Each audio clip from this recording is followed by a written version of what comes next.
This will be my last broadcast here on CNN, where I've worked for most of the past 30 years and where I have many friends and colleagues whom I admire deeply and respect greatly. I'm the last of the original anchors here on CNN, and I'm proud to have had the privilege of helping to build the world's first news network. I'm grateful for the many opportunities that CNN has given me over these many years. I've tried to reciprocate with the full measure of my ability and my energy. Over the past 6 months, it's become increasingly clear that strong winds of change have begun buffeting this country and affecting all of us. I truly believe that the major issues of our time include the growth of our middle class, the creation of more jobs, health care, immigration policy, the environment, climate change, and our military involvement, of course, in Afghanistan and Iraq. But each of those issues is, in my opinion, informed by our capacity to demonstrate strong resilience of our now weakened capitalist economy and demonstrate the political will to overcome the lack of true representation in Washington, D.C. I believe these to be profoundly, critically important issues, and I will continue to strive to deal honestly and straightforwardly with those issues in the future. Unfortunately, these issues are now defined in the public arena by partisanship and ideology rather than by rigorous, empirical thought and forthright analysis and discussion. I'll be working diligently to change that as best I can. And as for the important work of restoring inspiration to our great free society and our market economy, I will strive as well to be a leader in that national conversation. It's been my great honor to work with each and every person at this wonderful network. I will be eternally grateful to CNN, to Ted Turner, and to all of my colleagues and friends, and of course to you at home. I thank you, and may God bless you. We can work on the level of banking scams, political scams, manipulated wars, manipulated 9/11s, and we should, because we need to know that.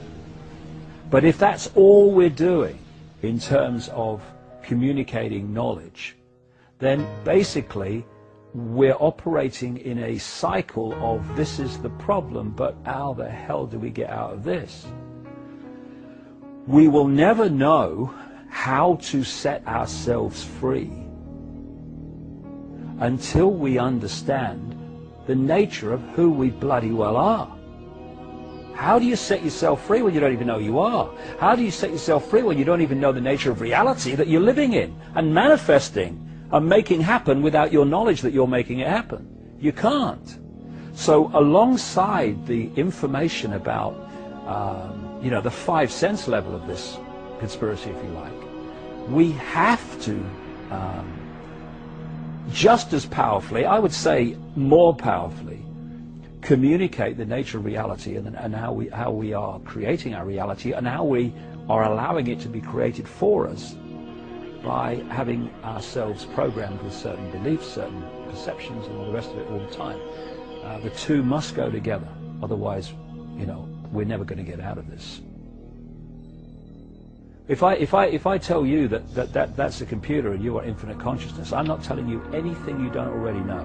I'm telling you what you've forgotten. Because what happens is you come into this world and with this knowledge suppressed, it's like someone once said, you imagine you come into the world and someone tells you that 2 and 2 equals 5. Your parents tell you that from the earliest age, 2 and 2 equals 5. You then go to kindergarten and nice teachers tell you that 2 and 2 equals 5.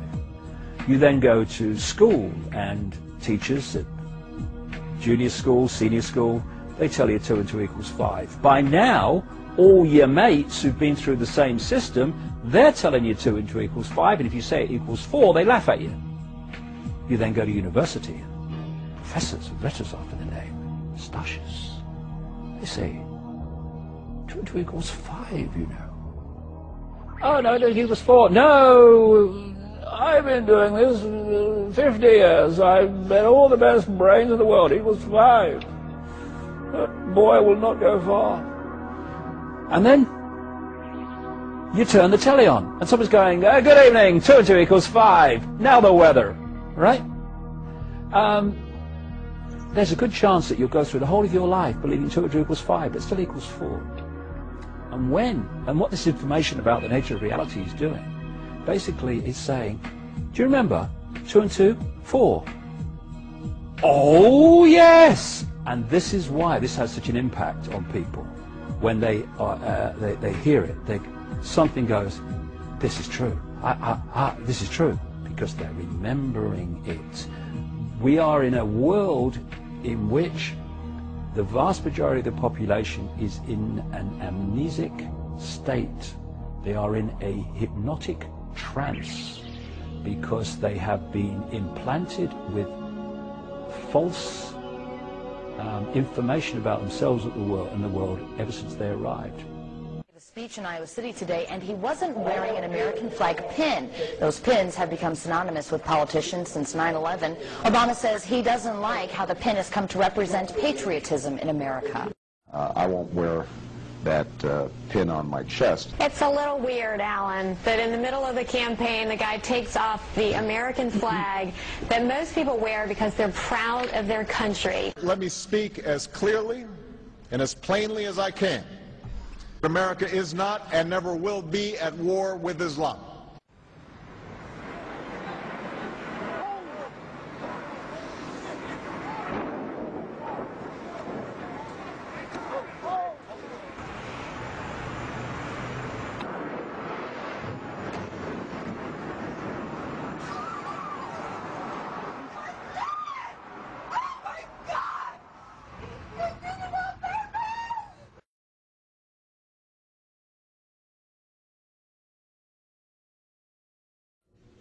Thank you.